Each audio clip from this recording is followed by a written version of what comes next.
Magandang hapon po sa ating lahat. Buksan po natin ang ating po mga Biblia sa Psalm chapter 34. And let's read the entire chapter, but we will only be focusing on some portions of this passage.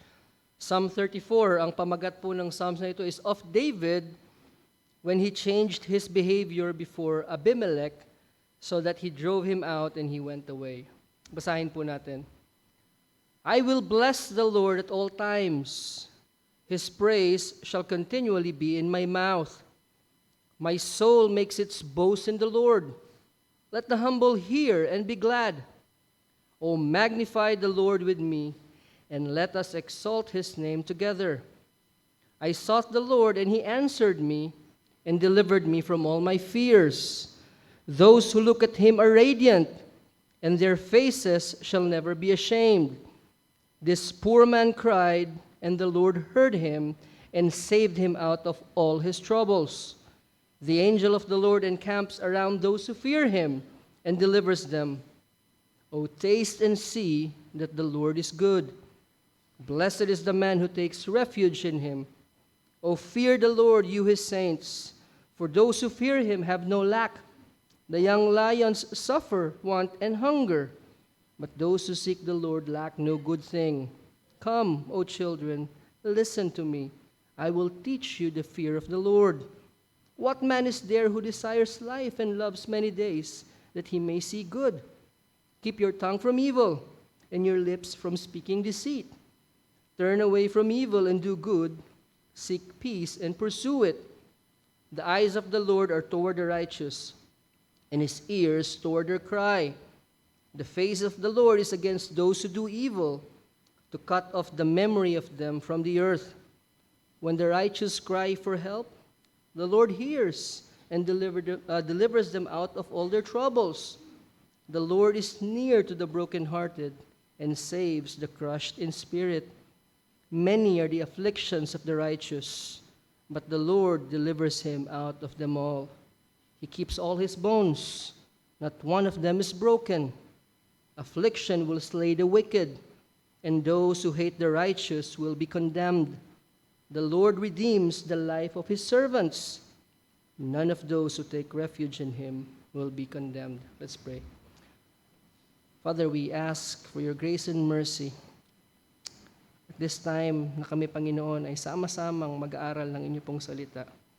Samahan niyo ang bawat isa sa amin. Bigyan niyo kami ng tamang puso, tamang espiritu, na tanggapin ang inyo pong salita sa hapong ito. Maluwalhati nawa kayo sa pangalan ni Jesus. Amen. Now, maybe many of us are familiar with that story, which we will be discussing in passing. Pero, tanungin ko, siguro, meron sa atin dito who have been in situations na kung saan nakala natin yun na yung ating huling sandali sa mundong ito. Na para bang tinitigan na natin si kamatayan ng harap-harapan. But then we're here today. We did not only live to see another day, but we live to see many days. No? Siguro sa mga bata, yung mga experience natin na minsan yung recklessness natin, may mga accidents na it could have been that day, but God spared us. I used to ride a motorcycle, and alam niyo naman yung mga motorcycle, they are known for, many of them, for being reckless sa kalsada. And yes, I have been in many situations na talagang close call. It's that split-second decision-making that would have made the difference. And at that time, there's really no time to pray at all. No, hindi ka na makakapag-pray pag andun ka na sa sitwasyon na either you brake or you steer or you step on, palit ka ng gear. But of course, by God's grace, I've been spared. Now, this may not have been your experience, but just imagine if you are trapped in a burning building. Nandun ka sa pinakamataas na bahagi ng building. Or maybe, nagko-commute ka, na-hold up ka. You're held at gunpoint, and there's no one there around, in a dark corner. Or maybe, naglalakad ka at may malaking aso, maybe a pit bull na hinabol ka na lang bigla. Nangyari po ito, lalo na sa Amerika, malalaki yung mga aso nila. Nakawala. And meant death for some. Now, in this kind of instances, wala na tayong panahon para lumuhod, manalangin, and maybe the most spiritual thing na maaari natin gawin is, help me, Lord. Just exclaim that in tight situations like this. Just hoping that we won't die. If ever we still have that, maisipan pa nating manalangin. However, in most instances like this, yung ating instinct, yung adrenaline rush natin is to just do everything to save our own selves. It's fight or flight. Wala na tayong time pang i-rehearse yung mga theological truth natin. No? Yung golden chain of salvation, tulip. Wala na tayong time na isipin pa ng lahat na yun. Basta survival na lang yung ating iisipin. No, hindi na tayo magkikreate pa ng argument, yung mga disagreements natin with others. No, I disagree. Will I be saved from this or will I be not? Ito kasi yung position ko dyan. No, wala na tayong time para gawin yung we just do what we can do to survive. And that's what David faced at this time. No, yung background po nitong psalm na ito is 1 Samuel 21, chapter 21, when he was in the presence of Achish, the king of Gath. Tumatakbo po siya from Saul after Jonathan warned him, his best friend Jonathan, anak ni Saul, and then he went to Nob, to Ahimelech, the priest, na kung saan kinain niya yung holy bread na dapat ay sa mga priest lamang. And then he took, Goliath's sword. So just imagine, I don't know what's going on in David's mind. Dala niya yung espada ni Goliath na kanyang pinugutan ng ulo gamit yung espadang yon at pumunta siya doon sa hometown ni Goliath para doon siya magtatago. Wala bang kamag-anak si Goliath doon na maaring gumanti sa kanya? But that's where he went. He fled to Gath, Goliath's hometown. For what purpose? To be a refugee, to take refuge dahil nga siya ay hinahabol ni Saul. And we know yung relationship ng Israel and Philistia. And we know what happened to Goliath. So again, that choice seems to be not the smartest of choices that David could make. But it seems the fear of Saul drove him to go that route. Again, hindi naman po sinabi sa Bible yung reason ni David, but what is clear is that he just wanted to stay out of Saul's reach. So he stood before the presence of the king along with his servants, his loyal guards, and then he suddenly realized that his life is in danger. They were reacting, nakita niya, isn't this David? The king of the land. Hindi pa siya hari noon, but they knew him to be the king. And so they probably saw him as a possible threat. And they mentioned that song, that very song that drove Saul mad. David killed his thousands, and alam natin yung kasunod. And what made David think that they would think of him differently? He is a threat to the Philistines. He came as a fugitive, but then he may end up killed and imprisoned. The one who was so brave, who faced Goliath, is now crippled with fear. His fear crippled him. You see, sometimes pagka dumating tayo dun sa punto ng pagkatakot, it cripples us. Hindi na tayo nakakapag-isip ng tama. Pag pinangunahan tayo ng takot or ng panic attack. So what he did, he feigned madness. Nagbaliw-baliwan si David. In desperation, he acted in a disgraceful and undignified way. Where is that same David who boldly faced Goliath? Pinatulo niya yung kanyang laway. He drooled like a madman. But he escaped with his life. It was effective. Huwag natin patulan tong baliw na to. And he hid in a cave of Adullam. That is the background of Psalm 34. It begins with, I will bless the Lord at all times. I will bless the Lord at all times. His praise shall continually be in my mouth. And then he goes and invites everyone to exalt the Lord's name together with him. He invites everyone. He does not just want himself to be praising the Lord continually, but he wants everyone around to praise him.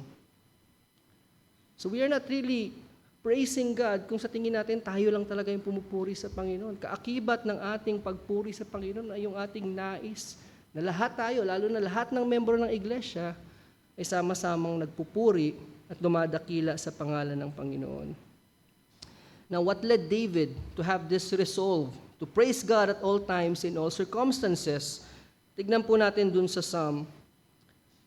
And it is our prayer that we too would have this resolve to praise God continually, to be continually in that posture of praising God. Now, some commentators believe na ito pong psalm na to was written in the cave of Adullam just after that incident, and some believe that this was written at a much later time, kung saan it's a time of peace and prosperity, and that I believe that is the case. So basically, David writing this psalm with that event in retrospect. Matagal na po, ilang taon na marahil ang nakalipas. So the things that David wrote in this psalm, the declarations, the instructions that he gave, the praises, the adoration, they came as a result of his reflection, of his recollection of that great deliverance na ibinigay ng Diyos. Yeah, it was his act, it was his decision at that moment, but then he acknowledged that it was God's deliverance. It may seem foolish or nonsensical sa atin. It may seem smart or very clever of him, but hindi niya tinignan yun at that light. He looked at it as God's deliverance. God made a promise to him. And for God to fulfill that promise, that covenant, He surely will deliver David. You see, when we ponder, when we think about such significant events sa ating buhay, turning points, great deliverances, or even when we look at that moment, when we remember that moment of our salvation, what does it do? It helps us to remember, to know, by experience, to be acquainted and appreciate certain truths about God that many times nasa isip lang natin, stock knowledge lang. We may know of God's mercy, of His forgiveness, but when we have wandered far away from God at some time and we experience being restored back, then we have a fresh experience of God's mercy. We know it in a deeper way that otherwise we wouldn't have known. Nararanasan natin, nagiging mas malalim yung pagkakilala at pagkaalam natin sa mga katotohanan na madalas ay alam naman na natin. Now, one of these truths or reality that struck David, alam ko na alam niya, was God's dealing with humanity. God's dealing with humanity. That God only deals with two classes of men. There are only two classes of men, two categories, two teams, the righteous and the wicked. Now, of course, Satan and the world may blur that dividing line and would deceive us or deceive people to think that there's a safe middle ground. But in reality, wala pong middle ground. It's either you're on one side or on the other.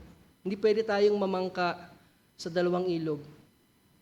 Either you are those whom the psalm calls the righteous, or you're with the wicked. There are only two teams. You're either a believer or an unbeliever. Hindi pwedeng semi-believer. An almost persuaded person is a person that's not persuaded. Either Christ is your Lord or He is your enemy. Or either God is your father or you are of your father, the devil. Na hindi po natin madalas iniisip ito yung dealing ng Panginoon with the righteous and the wicked as we go through our daily routines. We don't normally meditate upon these truths. Oh, God is dealing with the righteous in this way and He's dealing with the wicked in this way. But just think back on the time that God saved you, na niligtas ka ng Panginoon, that He made a difference in your life, that He took you out from that futile life that you are living and brought you into His light. How has God dealt with you since that day? How has God dealt with you? Remember that day when the burden of sin was taken away from you. Consider how God has dealt with you since that time na nakilala mo ang Panginoon. Or at least you have been made aware of how He is now dealing with you no longer as His enemy, but as His beloved child. Maybe sa tingin ng mundo, wala namang kaibahan eh. Bukod sa nagsisimba yung mga yan sa linggo. Nakakasakit din naman sila. Kailangan din nila ng ospital. Kailangan din nila ng gamot. Nagigipit din naman. Namomroblema din naman. We lose loved ones. We also will die. So in the eyes of the world, there's not much difference. But we know who God is. And that makes all the difference. We know we are His. We belong to Him. And He is our God and He is our Father. At alam natin yung kanyang purpose in all of the things, good or maybe bad, sa paningin natin, we know His purpose. It is to make us, to conform us to the image of the Lord Jesus Christ. And that makes all the difference. And know this, He is dealing with us no longer as enemies, but as His children. Now, according to the Psalm, how does God deal with the righteous? Verses 15 and 16.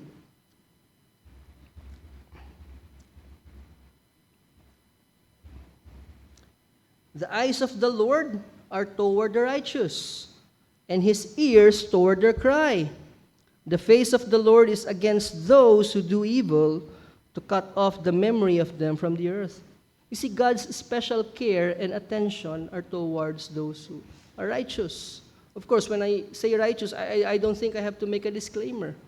Not by our own righteousness, but by the righteousness of the Lord Jesus Christ. His special care and His attention are towards the righteous.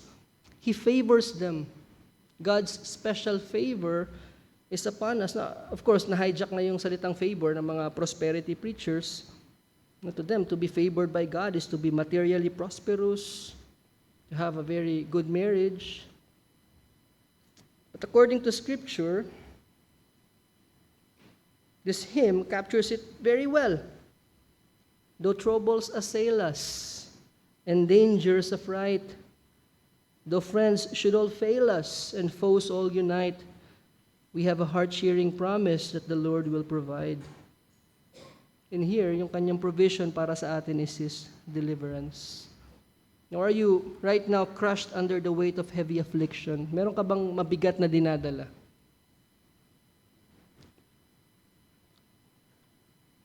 You can rejoice.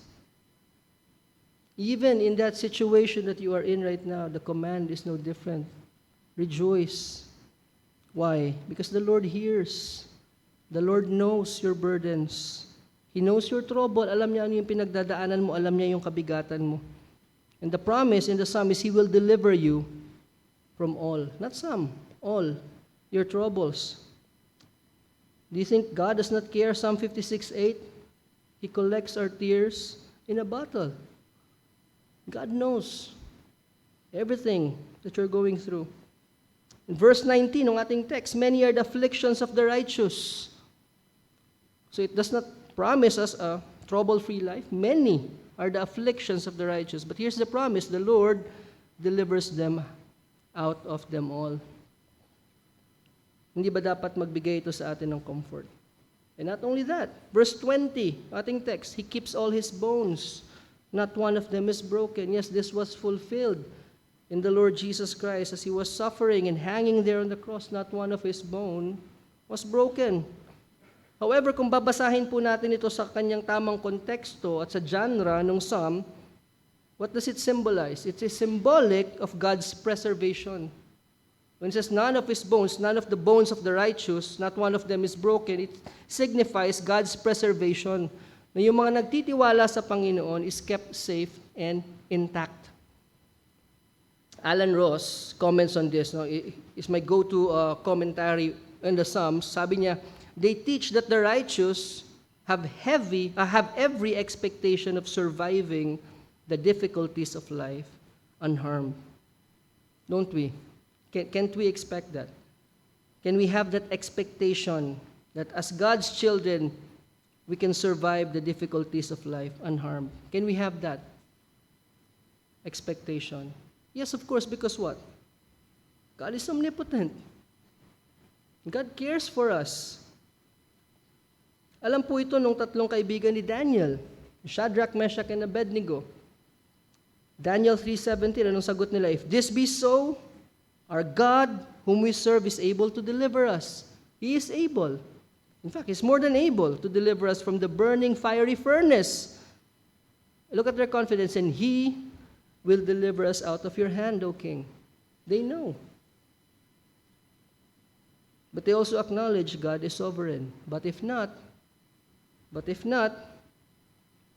be it known to you, O King, that we will not serve your gods or worship the golden image that you have set up. See, that is our confidence as believers. We know God can deliver us. He can take us out of this trouble na meron tayo, itong malaking problema, malaking suliranin, maaring pagsubok man sa buhay natin, or maybe consequence of a foolish decision, sinful action, and we are now suffering the consequence of it. We know God can deliver us. But we should have that confidence. We should have that confidence that God will deliver us. But we should also have that resolve that if not, if it is His will, na manatili tayo dun sa affliction na yun, then still we will serve Him. We will continue to serve and love Him. And so what happened? God delivered them. Not even a single hair was burned. Can we expect deliverance from a calamity? Yes.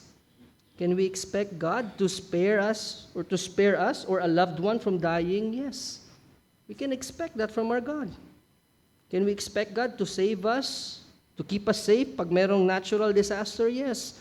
Again, because He is omnipotent. Because He is a loving God, He cares and He never abandons His own. Now again, it would have been all good kung dito na lang natapos yung scripture dun sa magandang example ng Daniel's 3 friends nung sila'y niligtas ng Diyos.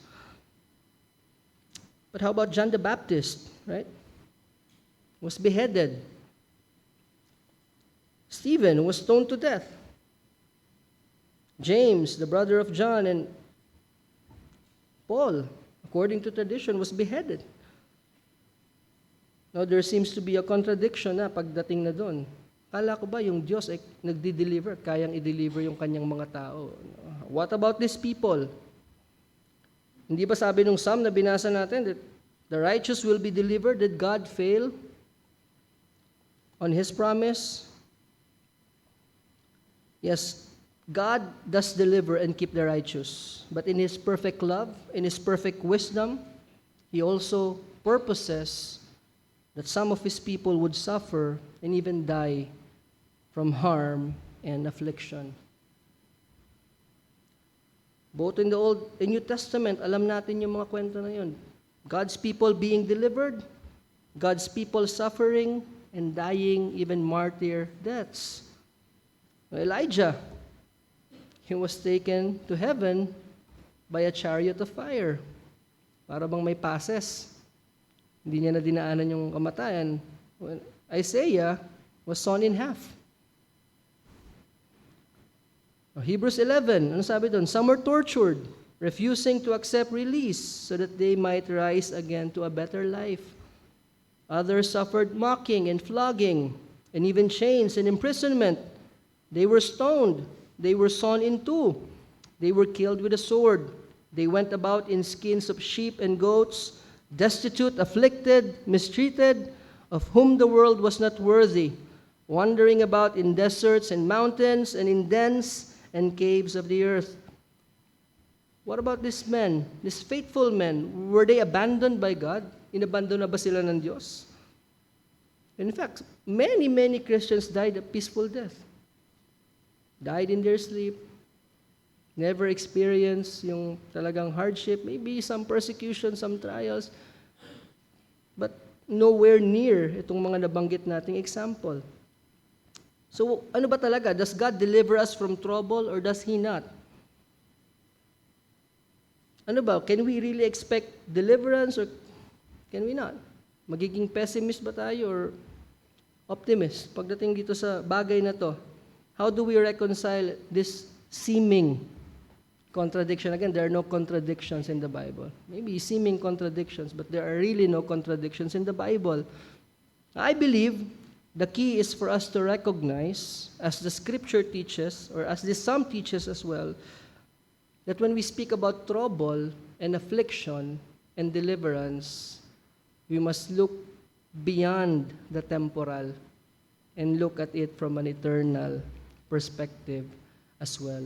And only then can these things, nating binanggit, can make sense. If we look at suffering, if we look at affliction, if we look at salvation and deliverance beyond the temporal, then only then and then can these things make sense. 21, verses 21 to 22. Affliction will slay the wicked, and those who hate the righteous will be condemned. The Lord redeems the life of his servants. None of those who take refuge in him will be condemned.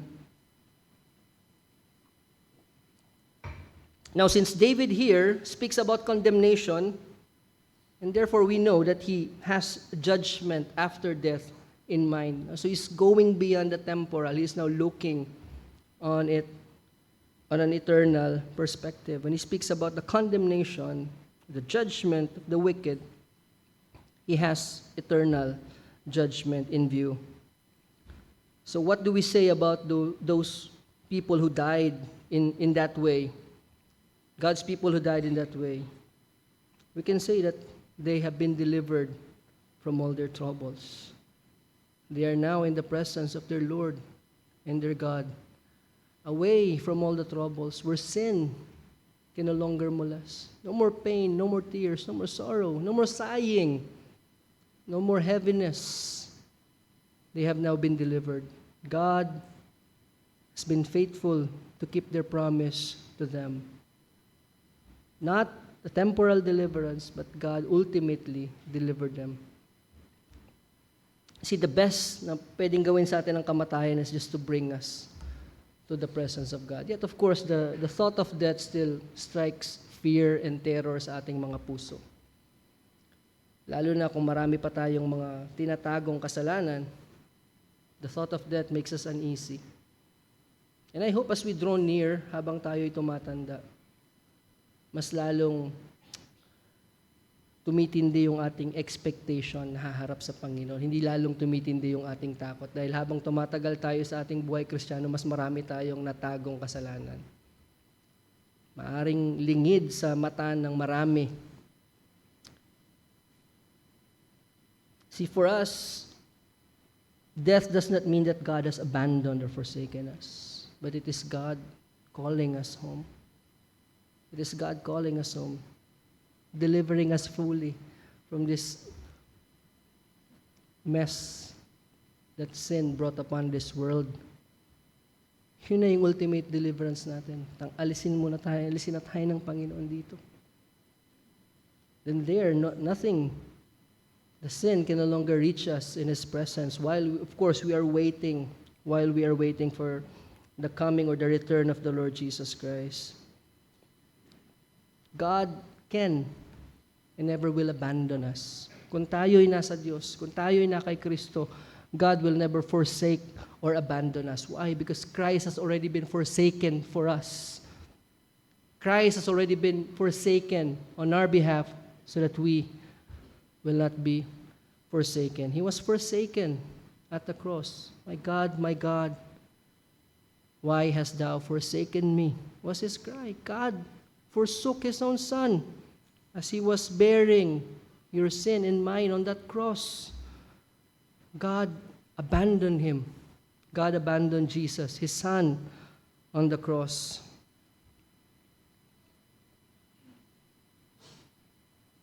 Don't think that your suffering or your trouble means that God has abandoned you. He will not abandon you. But should He allow suffering to tarry, manatili yung pagdurusa, yung paghihirap mo, maybe sin will continue to harass you or there will be troubles, remember, He has already delivered you from your greatest trouble, and that is your sin. He has already dealt with that. So everything else is just minor to Him. And these afflictions are nothing. They are lightweight compared to the glory that awaits us. That is the promise for the righteous. That is the promise for the righteous. But then who is the righteous? Who are the righteous? Verse 18. Basahin natin yung verse 18. The Lord is near to the brokenhearted and saves the crushed in spirit. They are the brokenhearted, the crushed in spirit. It is to them to whom the Lord is near. Yun ang sabi ng verse 18. And going to the New Testament, where do we find the same words to describe the people of the kingdom in the Beatitudes? The brokenhearted, the crushed in spirit, the poor in spirit, those who mourn. They are the ones, to them belongs the kingdom of heaven. Verse 22, the Lord redeems the life of his servants. None of those who take refuge in him will be condemned. So the righteous again here are described, those who know, those who recognize, those who realize na wala silang kalakasan, wala silang kapangyarihan sa kanilang mga sarili para iligtas yung kanilang sarili, para alisin yung kanilang sarili doon sa kanilang kasalanan at sa kanilang kapighatian. And so, realizing that, they cry out, they mourn, they cry out to whom? To the only one who can save him. They take refuge in him alone. None of those who take refuge in him. Where is your refuge? Or who is your refuge? Kanino ka sumisilong? Kanino ka nanganganlong mula sa iyong kasalanan? Have you taken refuge in Christ? None of those who take refuge in him will be condemned. They are those who have run to Christ for refuge. They are the righteous. Those who know they have nothing. They have nothing to offer God but filthy rags. That they can only cry out for mercy. That they can only run to him, and run to him they did. At ano yung nahanap nila? Kaligtasan. Kapatawaran ng kanilang mga kasalanan. They are the righteous. They are the ones to whom the favor of God is directed to. None of those who take refuge in him will be condemned. Now, David himself is a picture of what it means to be righteous. He is this man. He is the brokenhearted. He is crushed in spirit. He knows that no one else can save him except God. And he takes refuge in God. He is his rock. He is his refuge, his strong tower. He trusts in God and God alone. He trusts in God to provide for him. And again, since this psalm is tied to his experience when in Gath, we can say that when he speaks of his deliverance here, when he talks about deliverance and redemption, he had in mind a certain event. But then again, he was looking at that event in retrospect. And so he goes beyond that event. Again, he goes with ultimate redemption now in view. He does not just view that deliverance, but the ultimate eternal deliverance is already in view. So again, the righteous are the broken and crushed in spirit who have taken refuge in God. And there's another word that describes the righteous here. Servant. The servant. The Lord redeems the life of his servants. There's no way that a person can take refuge in God and not bow down to his lordship. That simply cannot be. Hindi tayo pwedeng gawin lang na Savior ang Diyos, but not Lord. Tsaka na yung Lord. Tsaka na yung discipleship, level 2 na yun eh. Maraming turong ganyan. Yung mga nagtuturo, that's a very dangerous teaching. That you can be saved, but not a disciple, yet optional. And you cannot be saved and not be a servant of the Lord. Are you a servant of the Lord? Does this describe you? Are you brokenhearted? Are you crushed in spirit? When you look at your condition, does it still break your heart, knowing na wala kang lakas? But then, does it give you comfort and joy, knowing that now you are saved, now you have been forgiven? Who is your only hope for salvation? When God would ask you, why would I let you in? What would be your response?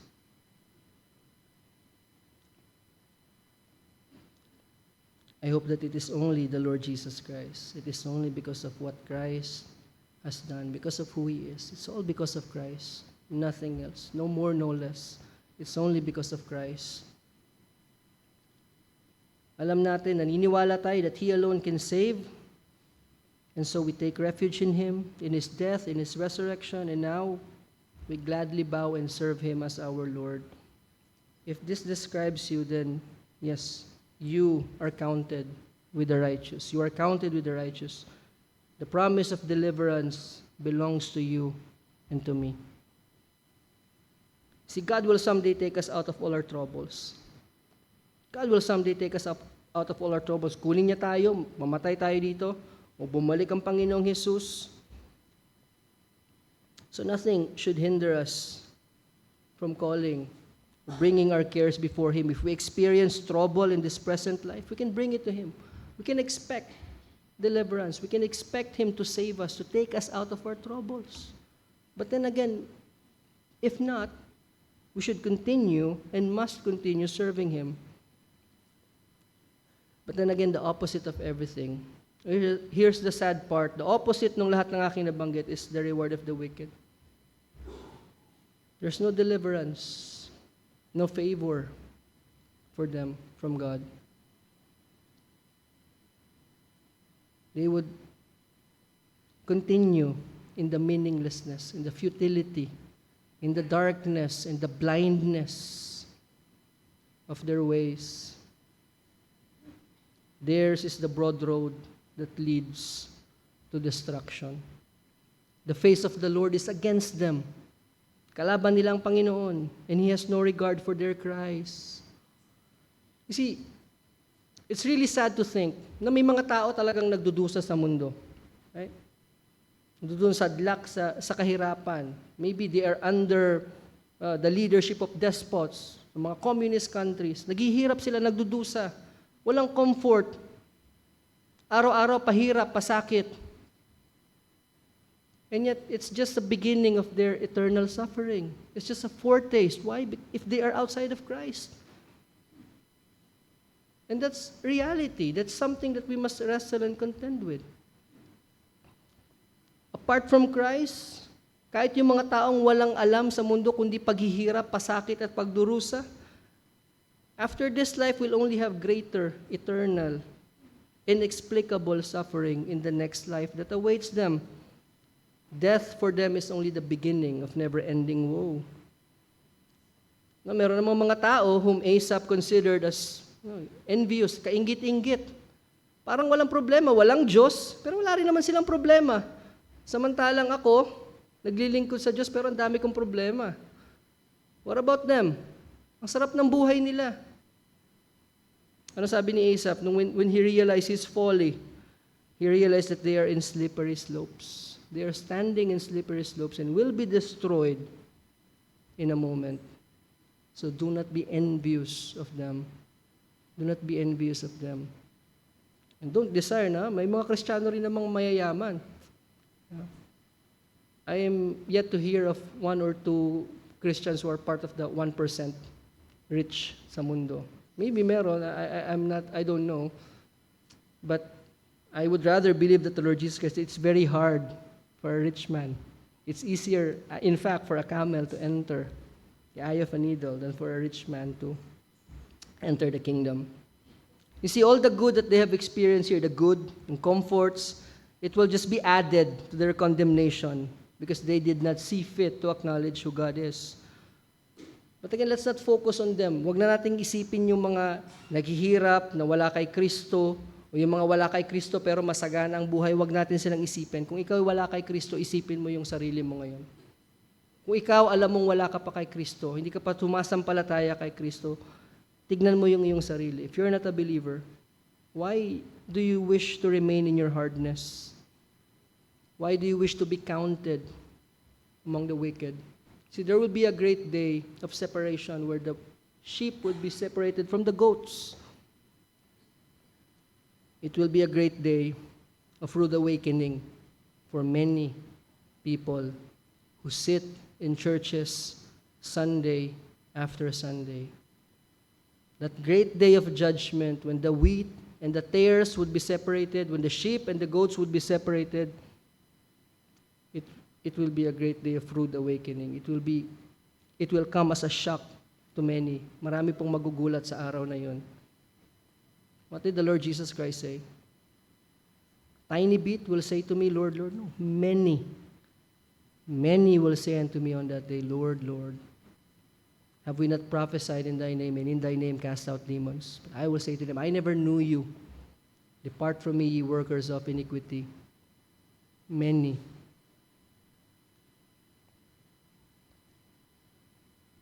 Do not remain in your hardness. Come to the Lord Jesus Christ. The invitation is open. Christ died so that sinners would have life, would have forgiveness. See, this psalm contains a declaration and invitation to praise. Kung ang ating desire is to truly praise God, then we should consciously be aware. We should have this constant awareness of how He deals with us as His children. It produces praise. Makita natin kung paano rin siya mag-deal doon sa mga di mananampalataya. Let us make conscious effort to recount God's dealing with us.